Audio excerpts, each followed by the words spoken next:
Hello, good morning to everyone who's watching us. Actually, good morning here in Brazil. Good afternoon in Germany, precisely in Stuttgart. So I have the honor and the opportunity to have with me here today uh, Ulrich Ackermann. I call him Uli. So Uli is the chairman of Europe in TRANSEARCH International, the chairman of the board TRANSEARCH globally, and also the managing partner of TRANSEARCH International in Deutschland. Good morning, Uli. How are you? Hello, Andre. Nice talking to you. Thank you so much for accepting my invitation and for being on this morning here in Brazil with us.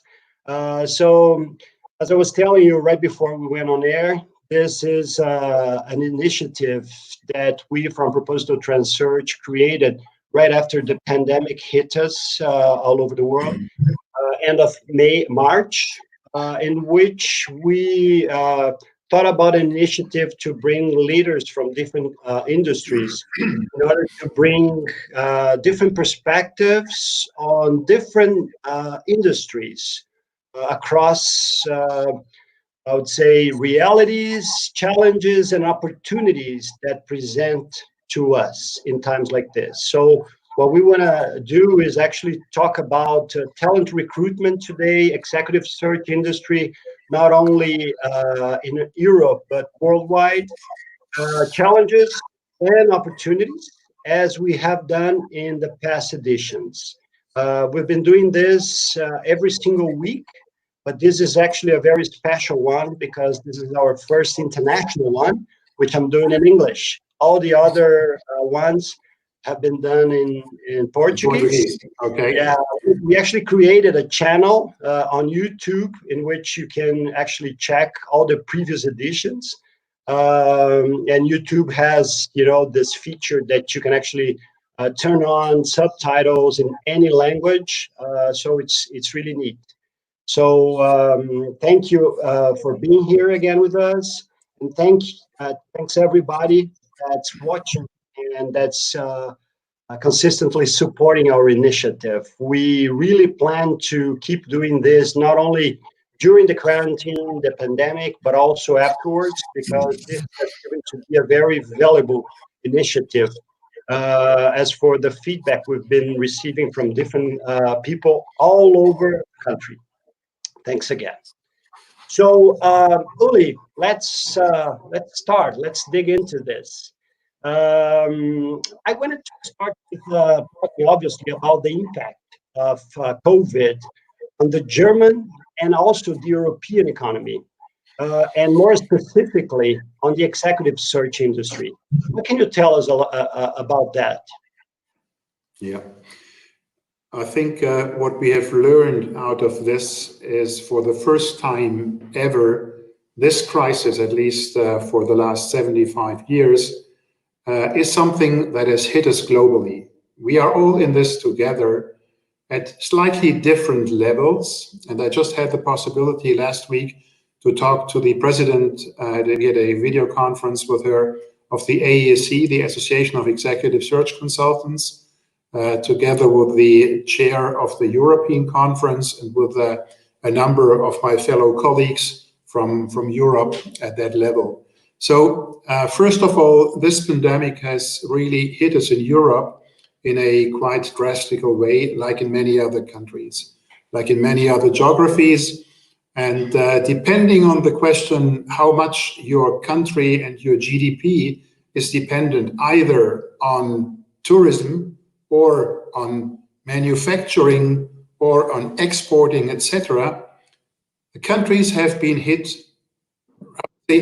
rather equally at present. Mm-hmm. This means that, for instance, for a country like Germany that is heavily dependent on export, a drop of minus 31% in our exports in April this year is terrible. That has really a terrible effect on our production, on the workforce, etc. And only due to the fact that we have a very good system which is called short work, where the government is subsidizing people that have to go in only 50% work or only 30% work, etc. The government is subsidizing here. That is a model that has been exported now to the whole of Europe. This has helped to reduce the number of unemployed people at present. So we have in Germany roughly 8-9 million people that are in short work, and we only have 2.3 million people that are unemployed. This is similar to what we have in other countries, whereas in the United States, for instance, we have more than 40 million unemployed because they don't have this model of short work. So depending on the question whether you are strong on manufacturing, it has hit you because in today's world where the supply chains are global, if a piece is missing that comes from Italy or from Mexico or from China, you can't deliver the finished product. That means this has hampered really everybody here. Countries like Spain or Italy that are strongly dependent on tourism, with 20-25% dependency on the GDP on tourism, have been dramatically hurt. And I really hope that the numbers of infections go down so that we can really come back, opening up the economy. But nevertheless, it will have a very, very negative effect, which I would assume that it is more between 10 and 12% of our European GDP than below that number. Okay, yeah. Actually, I've had 2 weeks ago, I've had the senior vice president of Renault Nissan for Latin America here on Talks with Purpose, Conversas com Proposito.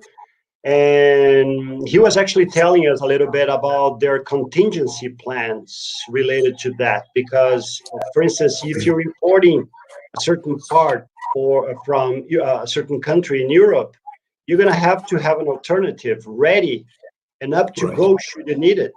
Of course, they're suffering an impact on their production because of demand, because of the whole economy. But in terms of the supply chain and their planning, they're doing that. And another piece of information here from Brazil, an important company, e-commerce company that rents cars in Spain, Portugal, and then Orlando, Miami, which are, I would say, important destinations for Brazilian tourists. They're a Brazilian company, and their revenues went down by 92%. So, of course, that's a global systemic problem, and I definitely see what you're saying. So, talking about your own experience in all this, in terms of competencies and the whole background you have, what have you brought from previous crises that has been helpful to deal with this one? And now I'm talking about, Uli, the MD for TRANSEARCH Germany.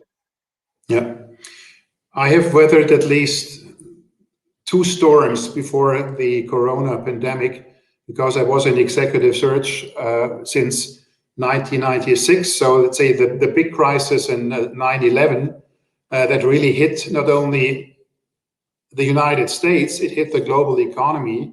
So learnings out of that, and learnings as well out of the financial crisis, which hit us in 2008, 2009, where I would say threefold. Number one, you have to remain positive. You have to believe and make your people understand and believe that there's life after the crisis. Right. It'll be different, but there will be life after that. There's a light at the end of the tunnel, right? And hopefully it's there not should be, hopefully. Lights of the upcoming, and hopefully not the lights of the upcoming train. Right. Exactly.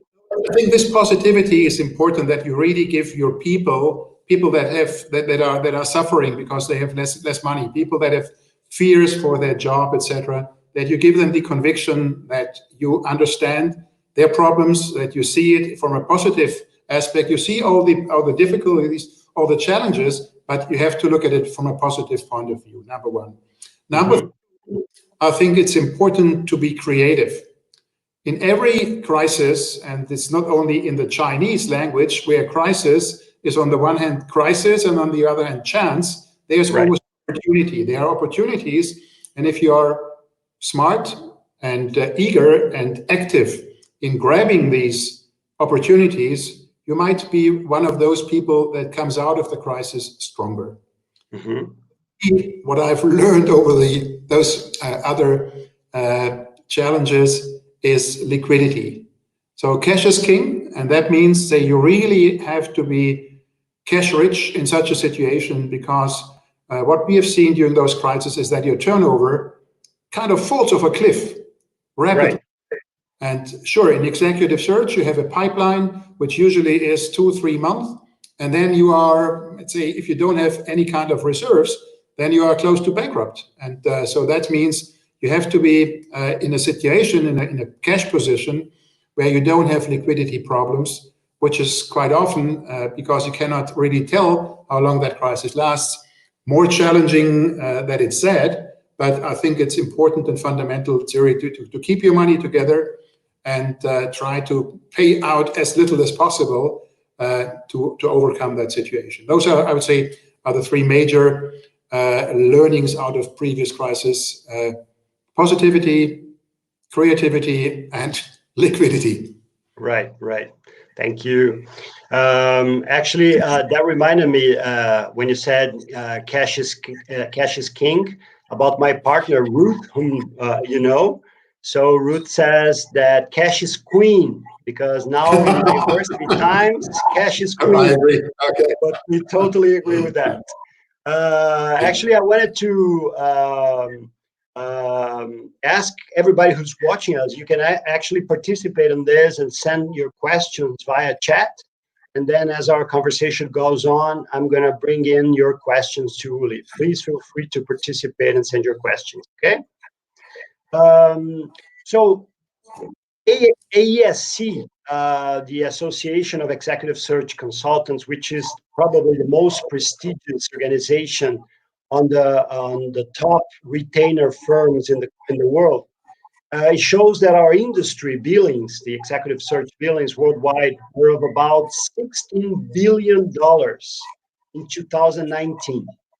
Right. And in that number, executive search represents 87%. The other 13% are allocated in leadership development services. Well, in your opinion, what are the main consequences of the pandemic for the executive search industry? I think, let's say, again, taking lessons from and looking at blueprints from situations that we have already weathered, there are these two situations, 9/11 and the financial crisis. And I remember I was sitting at the board of directors of the AESC, responsible for finance during the financial crisis for 3 years. And that's where we developed the cash is king or cash is queen situation. We said, okay, we have to have at least 6 months of reserves when nothing comes in. And that is a recipe that we went through.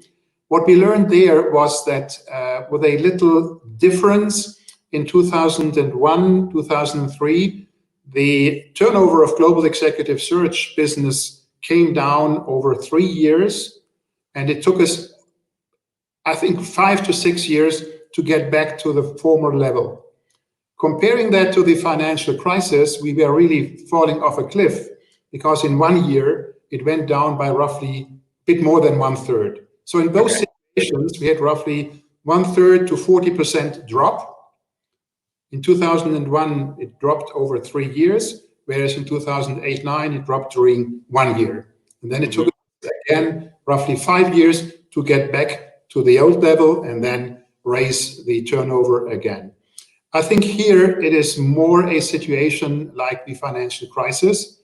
So I think we will go down very sharply, and I think we will go down by roughly 1/3. Why do I think that is the case? Because if I look at the repartition of the searches that we usually get, it is roughly 2/3 of changing existing positions because people are leaving, getting out of business, or they have to be replaced for other reasons, and 1/3 roughly of newly created positions. Mm-hmm. In a crisis like this, and in the crisis like the others at times, this number of newly created position was down to 0. That means this is a drop. And then if you have as well a drop because you have existing positions that get slashed, then it drops even further. So my guess is that we would go down in 2020, 2021 by roughly 1/3, I would say 35 to 40%. And then we will hopefully climb faster to the level that we had in 2019. And if you had to take a guess, how long would that take for us to get back to the previous level we had, like 2019? Yeah, let's say looking at the or taking the learnings out of that, it took us there 5 years. I do hope that it is not going to take us that long. I would be very happy if we would be in 2023, and that's my best guess today, back at the level of 2019, which is 1 year less than we had before. Yeah. About 3 years. So we have a question here from Claudia Freire, who's watching us. Hi, Claudia. Thanks for being with us again. So her question is, aside the economic responses of government, what have congressmen made to support the labor market? For instance, laws discussing home office or increased internet coverage and the like. Yeah. I think I can really say that in Germany, we have a government that functions very well. Mm-hmm. A coalition between, say, more center-right and center-left. And these two parties that were obviously always fighting with each other, in that moment of crisis, really stick together and have developed a load of really successful measurements. Number one, it is the short work, where people that are in only 50% of their time get paid 2/3 of the other 50%. So in total, they get 80% for only working roughly 50% of their time, just in order to make this example. Then there have been subsidies for all different kinds of companies in different sizes, where the companies got very quickly money within a couple of days, not weeks, couple of days to survive. We have problems, obviously, in the whole gastronomic sector, so restaurants, etc., hotels, and all these things that were closed. So the government has helped there. The government has helped as well the larger industry, like a couple of multinationals from Germany, like in the car industry, our major stronghold, or in the carrier business, the Lufthansa Group, with money up to 9 billion for Lufthansa Group to help them survive and to be able really to overcome that crisis situation. And right now, the government has just by the end of last week, right? By the end of last week, set free 130 billion euro for subsidies that go into the industry to help, say, businesses and people that are really struggling.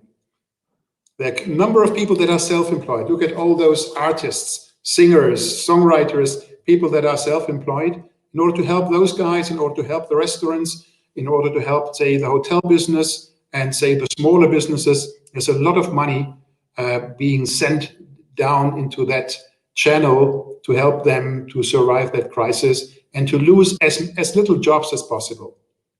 I see. Mm-hmm. And talking a little bit about the opportunities that might be arising, do you think that the pandemic could create a sort of a wave of opportunities due to the fact that companies would have to search for different profiles of leaders to deal with the transformation and turnaround of their businesses? Certainly, in crisis situations, there's always a stronger demand for people like chief restructuring officers or people that have this experience. I think what is important here is, on the one hand, that you need people that have weathered such kind of storms already, but as well people that are simultaneously able to see what is next, to see what comes in 3, 5, 10 years from now, and to help the companies to get accustomed to that, get prepared, and be able to not only reduce your staff, and we will go through a tremendous reduction of workforce, tremendous, in all the countries globally. And on the other hand, it is as well I wouldn't say that there's a lot of opportunities here, but there will be a lot of change. So for instance, speaking about global supply chains, what you said before, Renault and Nissan, they will not any longer just get their supply from a single source. They will at least have 2 or 3 other sources to be in a position to be more flexible. And if it doesn't come from China, it has to come from Germany or from France or from Italy or from elsewhere. But if all 3 fall down because of close of borders, then you are in trouble, and that's what we have had right now. So obviously there are, in such a situation, always a couple of industries that are better off. Let's say here, industries in the gastronomic sector, for instance, that have like Delivery Hero or other people that have done, say, home deliveries, etc. Those guys are better off. Amazon obviously has had a huge climb or a huge rise in their turnover. On the other hand, they had to assume a number of people in their warehouses and their dispatching stores, etc. But I don't think that this is going to last forever, because the people are, say, used and they enjoy as well this going out, the social community in the cities, going as well to smaller shops and buy there. And I do hope that many people will be encouraged now with all these helps and all these subsidies coming from the government, that they will support not only your Italian restaurant, the Portuguese, the Spanish, or the Greek restaurant, but as well the local stores, and not only buy from mail order business. Yeah, what we're seeing right now here in the Brazilian market is that companies are actually creating new opportunities, and we're actually working on new search projects on the efficiency mode, I would call it, like IT, HR, finance, and also commercial, in terms of trying to go after new turnover, new revenues. I do agree with you that it's going to be a challenge. So we have another question here from Lais Rostigali. She's actually one of our consultants with Proposito TRANSEARCH. So she's asking, on a more personal point of view, how can future generations be more prepared for situations such as the one we're facing regarding employment struggling? The last one, such employment? Regarding employment struggling. Employment struggling, okay. I think the best way to be prepared for that is, first of all, to accept change as the only constant. Number one. Number two, you have to look after your own ability for employment in different areas.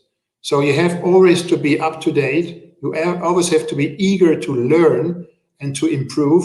You say, because the moment you are satisfied, the moment you stop trying to get better next day, you are going downwards, because others will overpass.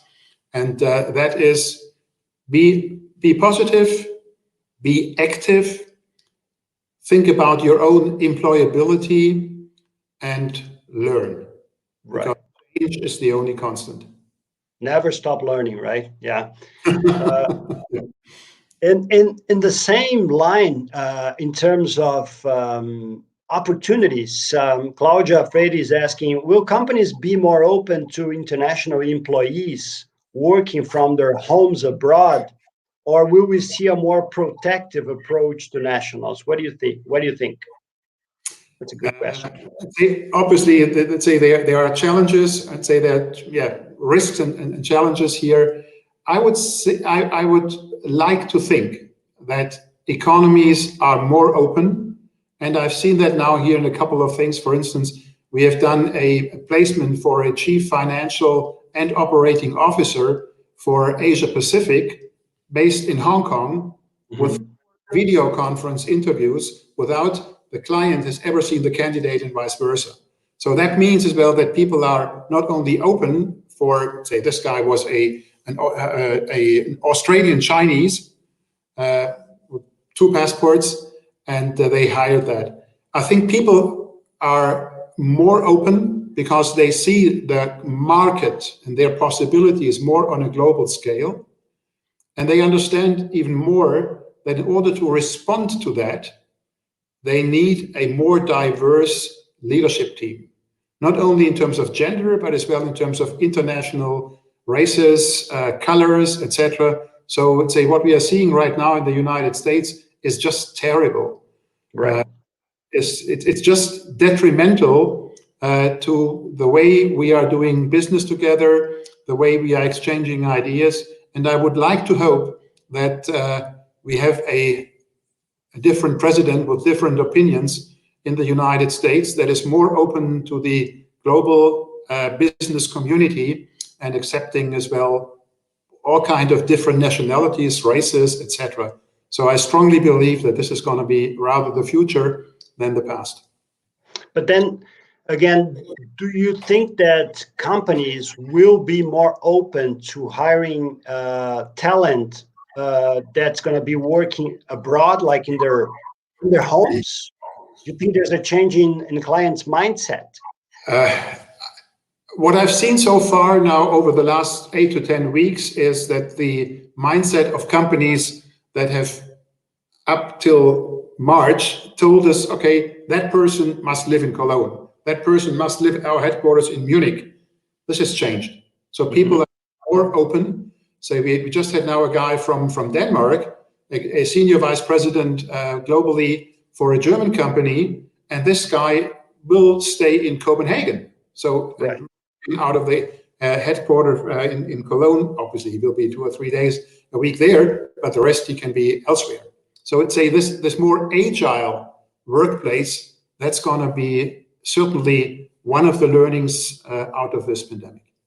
We'll go so far that we say, okay, the person can stay in New York and working in Germany is challenging because the time differences is always something that is then challenging. But if you look at the world being global, it doesn't really matter, say, where your timing is right, because in two other thirds of the area, you are off. Exactly. No, and if you're able to deliver the results, it's about accountability, right? So I have a moradia in Portugal. That's my second home. And I just was down there 10 days ago, and I was speaking to a manager of Google. She used to live in New York together with her husband, who is a manager in the healthcare industry. And he's Swiss, she's German. They both left New York with one of the last flights possible. They came down to Portugal, and now they're working from the home office in Portugal. Obviously, they start in the afternoon and work until midnight. But Google has told her and all their employees that until there's found a vaccine, people can work from their home office. Right. And that's something that is, say, obviously for Google, it's easier because they have younger people, they have a different kind of business model, etc. It's difficult in, let's say, if you have manufacturing, production, etc. But for the management people, I think this will be more a trend. I don't think that it's going to be rapidly up like this, but it's certainly going to be a trend that is going to get stronger. Yeah, actually, we've been seeing quite a change here. For instance, worldwide, I saw that Twitter has announced that employees will work from their homes permanently. They're not getting back. Google, Facebook, as you said, until the end of the year. But like Coca-Cola here in Brazil announced that nobody's coming back. Of course, people from manufacturing, the factory floor, they have to be there. But, admin people and leaders will work from home until the first quarter next year. So we've seen quite a change in terms of that. And then even like when I spoke to Kinalia, the senior VP from Renault Nissan, he said that PSA Peugeot, Citroën has announced that their admin people will work from home, and they might do that permanently. So there's a shift coming, which could create a new trend of opportunities in terms of us as headhunters hiring talent for our clients in different parts of the globe. Yeah, yeah. Right. If this is the case, then this will obviously as well have a very negative repercussion on the travel industry. It will have very negative repercussions on the real estate industry, etc. Right. Imagine, say, how many offices will you need in future if 80% of your staff works from home? Right. On the other hand, you can say, okay, then people have to invest, and Google is paying their staff each $1,000 to make their home office nicer. Right. Last week I had as a guest Rui Ozawa. He's the CEO of Great Place to Work Brazil. And he was actually saying that they're now thinking about, their offices in Sao Paulo, because that might not make sense any longer. So there's a huge impact on the real estate industry, that's for sure. Yeah. So there's several questions. I love that you guys who are watching us are participating. There's a question from Andre Andrade. He's actually from HR at Landisger, a client of ours. Great to have you here, Andre. He says, Uli, with this new scenario, what kind of challenges and opportunities you can see for the future of talent acquisition and executive search? It's a different aspects, and thanks for the question. I think, first of all, talent acquisition on, say, normal stuff, I don't think that there will be a large number of companies that will increase their in-house recruiting. Because for the normal positions, you won't need that many people, number one. Number two, it's going to change in a way where you will have, say, more AI-supported tools, like all kind of different online tools, etc., for the normal ranks. As far as executive search is concerned, I think it is going to be a challenge for us, because we were used to have a personal impression of the candidates that you met. And it's to have the possibility to talk an hour and a half, 2 hours with a candidate. It's great to have candidate self-assessments, what we do as our TRANSEARCH Orchestra methodology. It's great to have all kinds of reference checking, etc. But I do think that, say, the personal touch, the personal impression that you get out of an individual discussion with a person, that is close to none. And this means that at the end of the day, you as the executive search consultant, and as well the client, want to have this final meeting with a candidate. A lot of the preliminary stuff, a lot of the discussions before, etc., this can be done by different means and tools, online tools, video conferences, etc. Again, this will have repercussions on the travel industry, etc., etc. But at the end of the day, I think that the individual final discussion between client and candidate will be a personal discussion in the end. Everybody with masks on. It's quite a circumspect question. That's why I don't know whether I've answered his question completely. Yeah. Hopefully, I was saying, hopefully everybody with their masks on a face-to-face final interview, right? Yeah. At least for the next few months, until the vaccine appears, hopefully. When you were answering his question, I remember this quote from Forbes saying that because of COVID-19, manufacturing will experience 5 years of innovation in the next 18 months. So we're going to see a leap of innovation in several industries, that's for sure. I wanted to get back to a certain point you made like a minute ago. Do you think the pandemic will affect internal talent acquisition in clients? Do you think this could be a growing or decreasing trend, and why? I think it will be decreasing, and I just said before that usually the in-house recruiting is more for the normal employees and for the lower ranks, so right, maximum up to middle management. Because if there are, top positions, if there are even very confidential roles, you wouldn't give that to your in-house recruiting. Right. I simply do not think that the number of staff will grow in future. And so the companies will rather try to reduce their workforce, and that means that then the number of newly hired people will rather be reduced on those ranks, whereas on the executive there will be the turnover, new on different demands, and this will hopefully climb up to the amount of 16 billion we had last year, and then grow even further.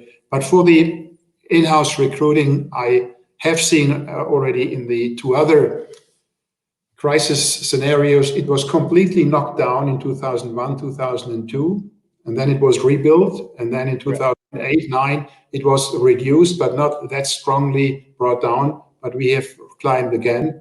And now I think that given the fact that I believe that the workforce in total will be reduced, there will be, in my mind, a lesser importance of the in-house recruiting.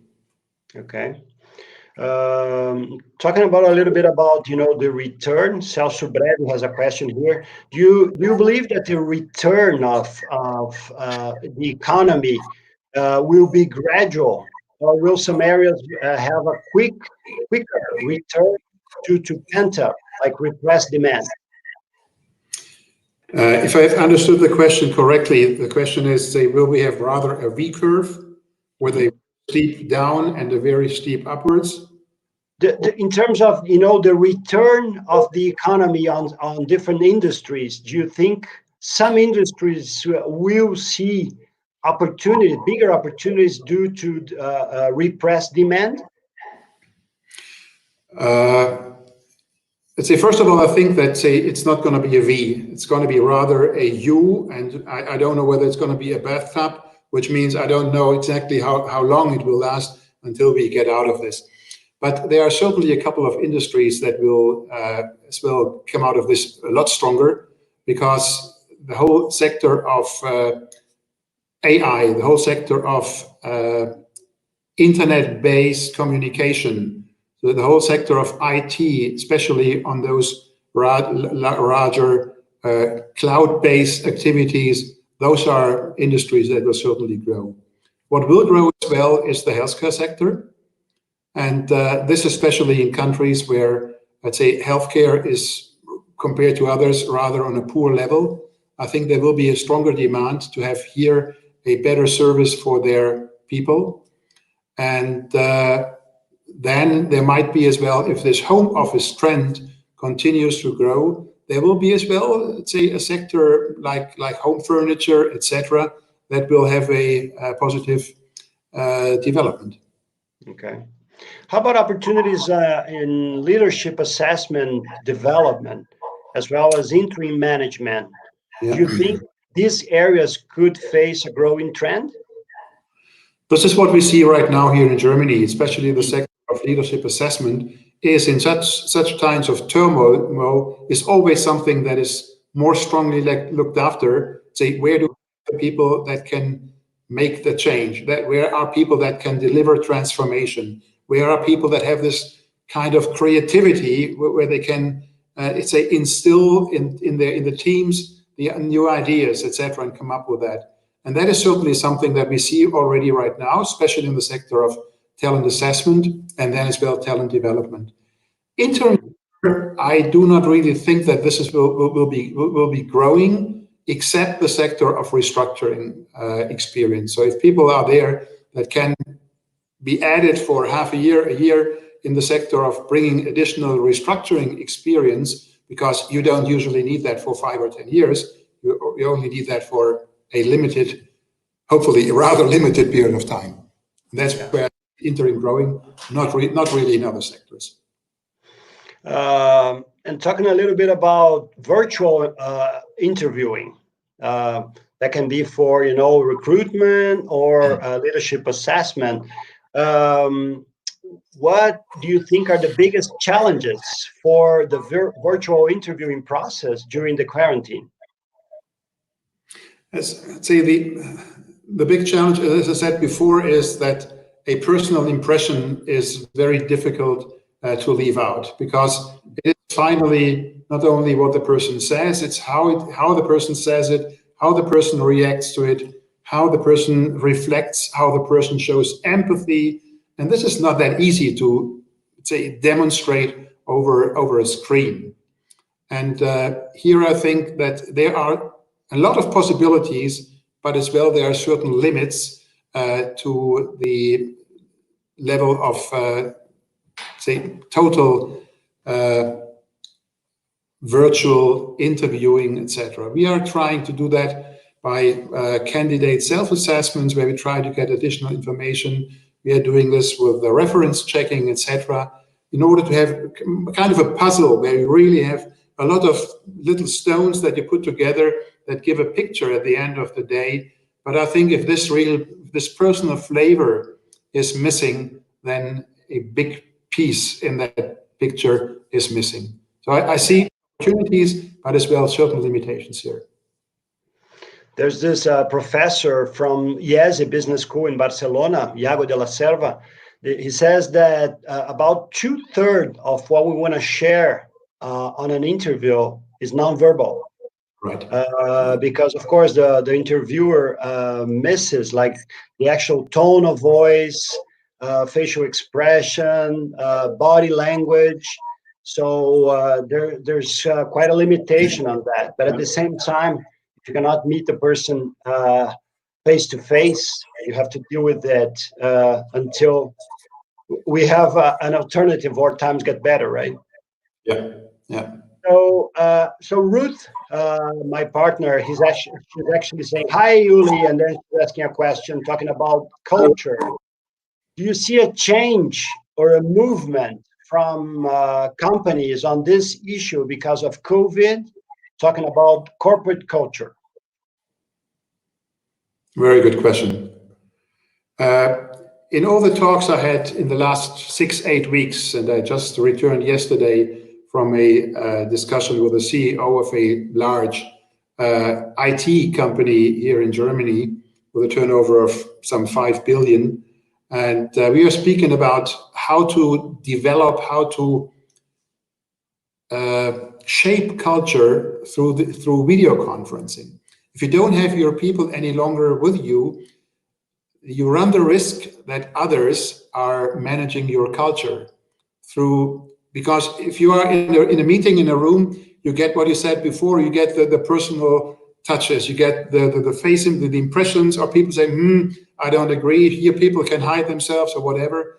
I think it's challenging, and that's why I don't think that the total industry will not move to a virtual situation, because culture is the fundament of every single company, and managing your culture through video conferences is damn difficult. We have had that here, say, because we had in Germany, we have some 50 people in TRANSEARCH. We had roughly 70-80% of our people were in the home office, whereas 20%, 30% were in the offices. So every Monday, we had what we called a virtual lunch.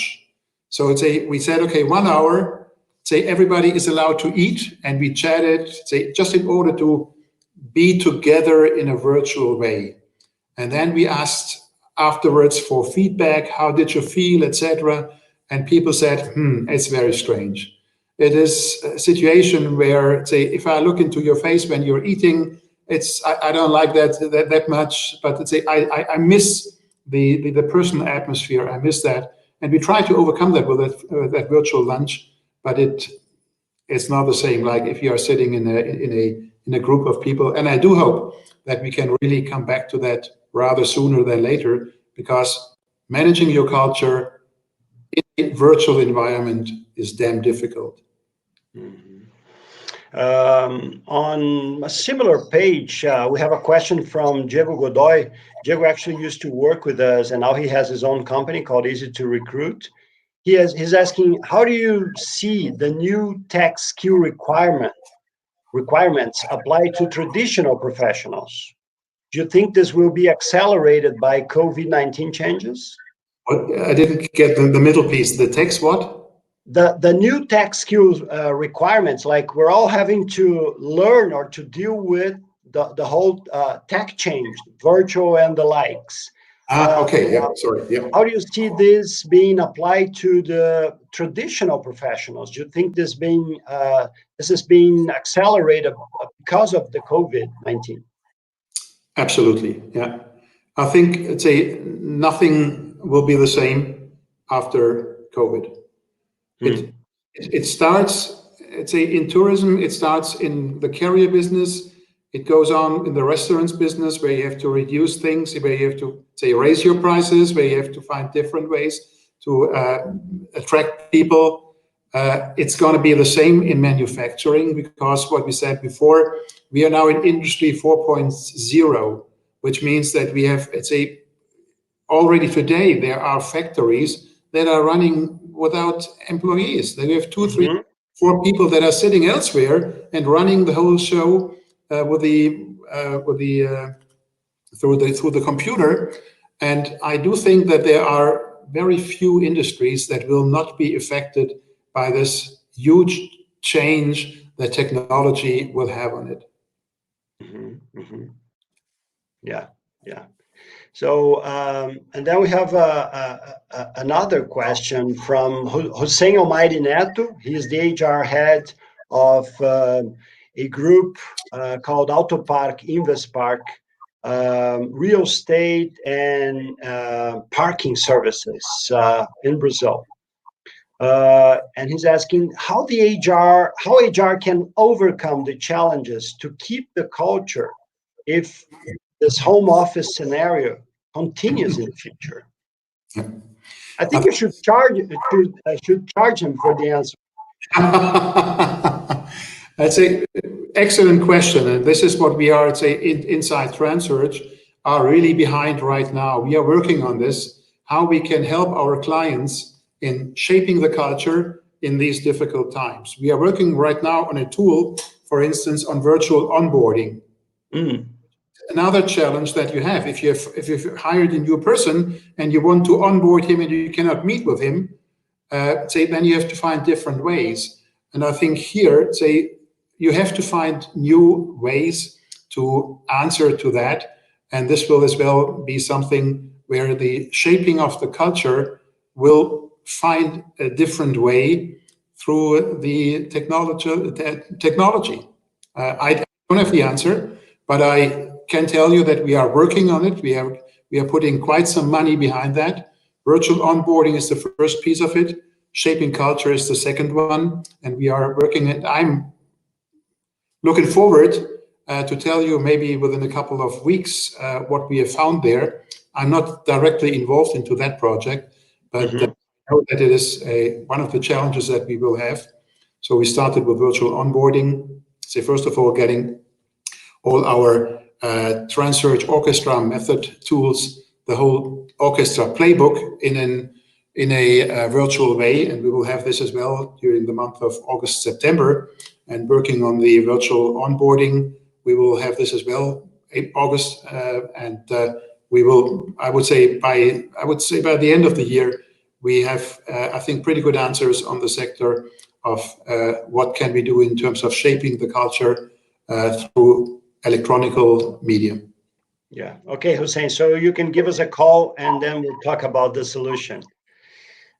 Great. Well, I'm already pitching here, Uli. I understand that this is the reason for this call, isn't it? So talking a little bit about TRANSEARCH, you actually mentioned that you didn't do any home office. You've been going to the office every single day.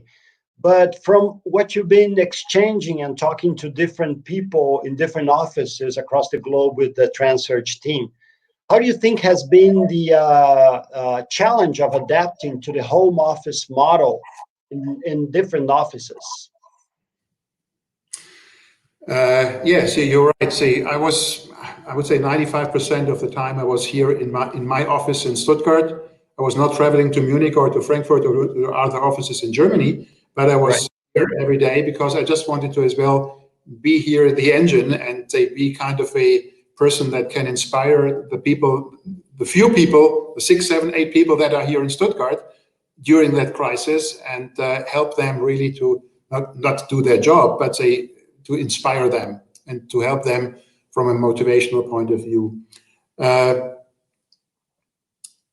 Looking into the global situation, I think we are in Germany, especially in TRANSEARCH, we were lucky that we invested a 7-digit, so over €1 million number into the whole digitization in 2018 and 19, which means with a fingertip, we were working from home. We had no issue with that. That was easy. I know from, say, discussions with my fellow colleagues that in other areas it was not always that easy because, say, not always you have, let's say, a great internet connection, or you have to say this possibility to work from home. That was a challenge for many of those. But I think people have adapted over these last 8 to 10 weeks.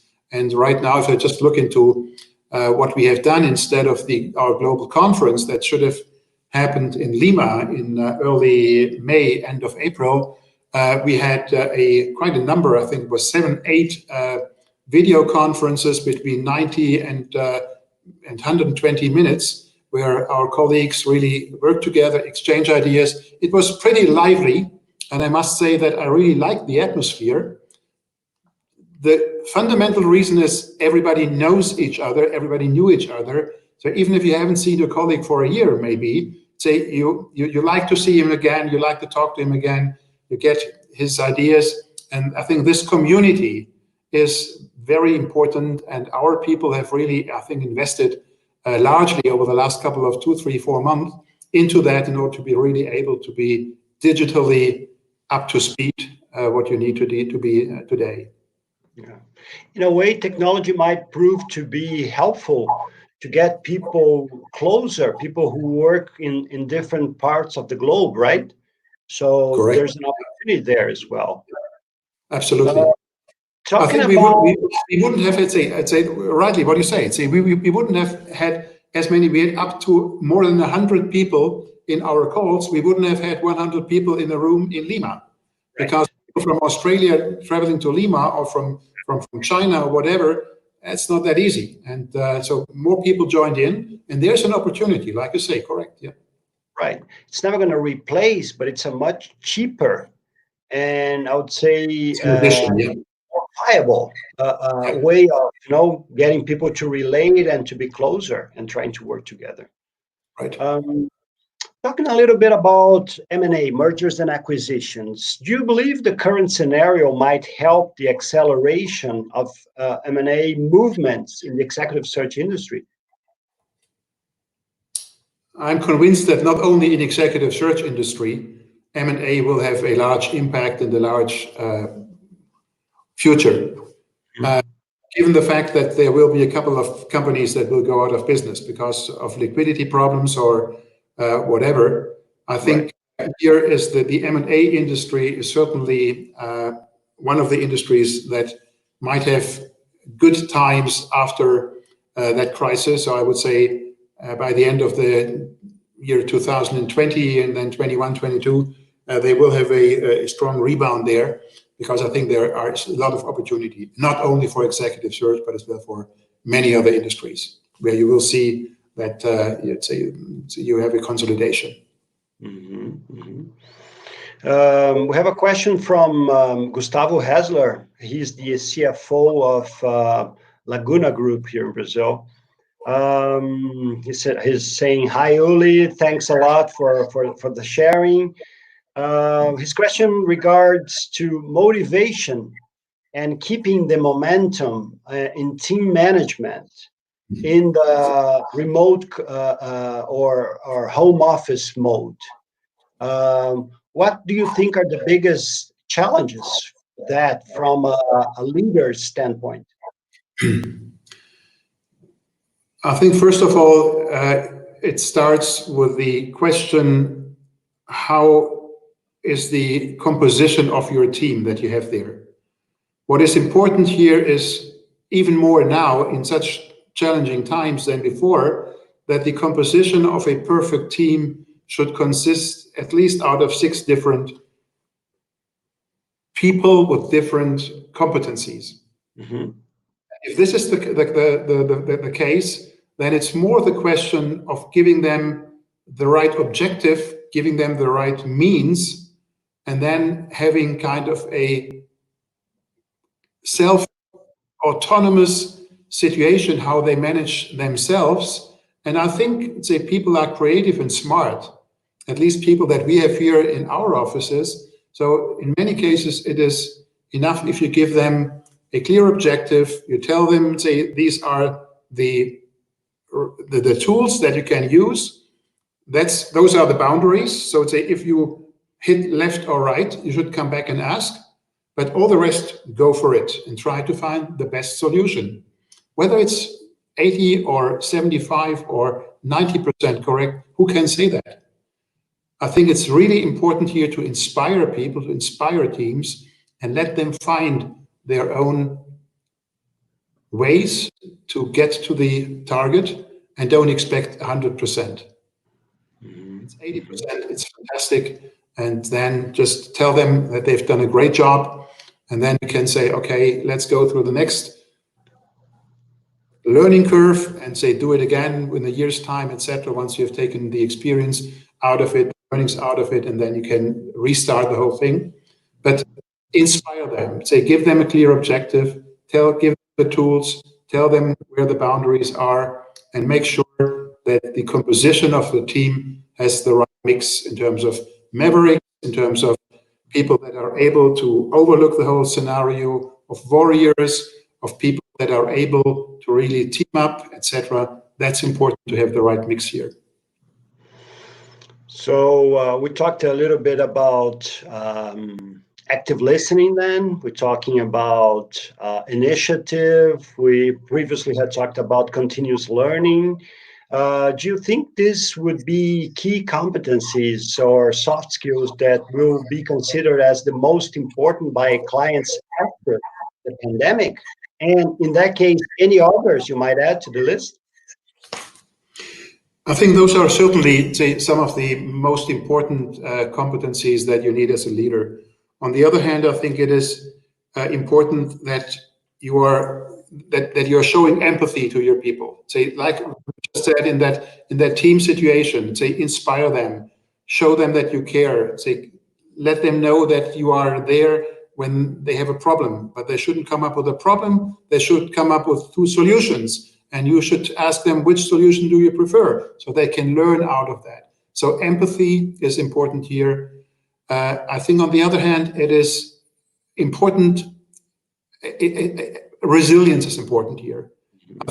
We will always go into such kind of similar crisis. We always have that. And as I said before, the only constant is change. And that means that you need as well a transformatory power, that you're really able and willing to nurture the change and to drive the transformation. So I'd say resilience and the will for transformation is something that I would add to it. Embracing the new and not having all the answers, right? The competency that comes to my mind by listening to you is vulnerability, because leaders have to show themselves as humans, because there's no Superman, Superwoman any longer. This is bygone, you know? Now, if sometimes we don't know the answer, sometimes we don't even know the questions, but if we're able to work well as a group, we'll definitely have a chance to perform better, right? I think, say, if I look at, say, 2 different kind of governments, if I look to the German government and to the American government, if I look at what the German government has done, and they really cope with the situation, we have 8,600 people that got killed out of 83 million inhabitants in Germany. if I compare that to the 120,000 almost dead people in the United States and here in Brazil, we're almost at 40,000.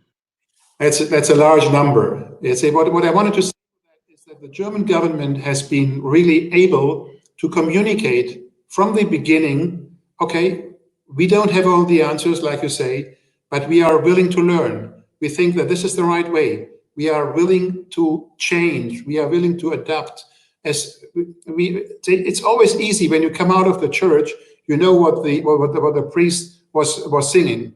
But if you enter, you don't know what will be the context, what will be the songs. So that means you have to be able to adapt, you have to be able to learn, you have to be able to listen, able to communicate, and make the people understand that you don't have all the answers, but the decision that you have taken right now is the best that you can take given the existing circumstances.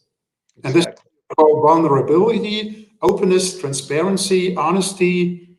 Yeah, I think there are many impressions for that, but it is not being arrogant, being willing to listen, being willing to learn, and being open and honest to your people. Yeah. Great comments, Uli. See, an hour has passed by, actually has fled by. I wish we had more time. I just wanted to, give you the final minutes for your final comments on this. Yeah, what can I say? I think I just summed it up with the last one that I had here. We are here amongst leaders. I'd say all the people that are on this call are in leadership positions where they are influencing not only their employees, they are managing as well the well-being of a company. They are managing as well the fortune of many families that are depending on them. So I think they're managing themselves, right? We're all managing ourselves. And learning out of this situation, how you behave and have ideally someone, maybe not only your wife or your husband, that can criticize you, but have kind of a coach, have a kind of a buddy who looks at you in such a situation and who can coach you in a certain way and say, listen, what you said there, I think you could have done this in a better way. So be humble, be open, honest, transparent, and accept and let your people know that you don't have all the answers. We have no Superman. We have great teams, I think, and that is what the message that I have. We have certainly in future more need for teams, more need for teams of teams that can create the new era. So give them the chance, especially the younger generation, inspire them, and give them the means to develop our future. Thank you so much, Uli. And I think we all have to remember, we'll get through this. It's going to pass. So what we're doing right now is exchanging perspectives and learning from one another, which is exactly the core of our initiative with core Talks with Purpose, Conversas com Propósito. So I thank you so much for, accepting my invitation and being with us here this morning. I thank everyone who's been with us for the past hour. I remind you guys to subscribe to our channel here on YouTube. And my team was actually telling, not only subscribe, but you have to activate that little bell thing so that you get, reminders of the upcoming events. We've been doing once a week, something like this. You can actually watch all the previous ones in Portuguese on our channel. And our next event is going to be on the 19th, the upcoming Friday at 9 a.m. And I'll have the honor to receive Antonio Rios. He's the CEO of Grupo Marista and FTD Education. And we're going to talk about challenges, opportunities, and changes in the education segment. So with that, and no further ado, I thank you so much. You all have a good day.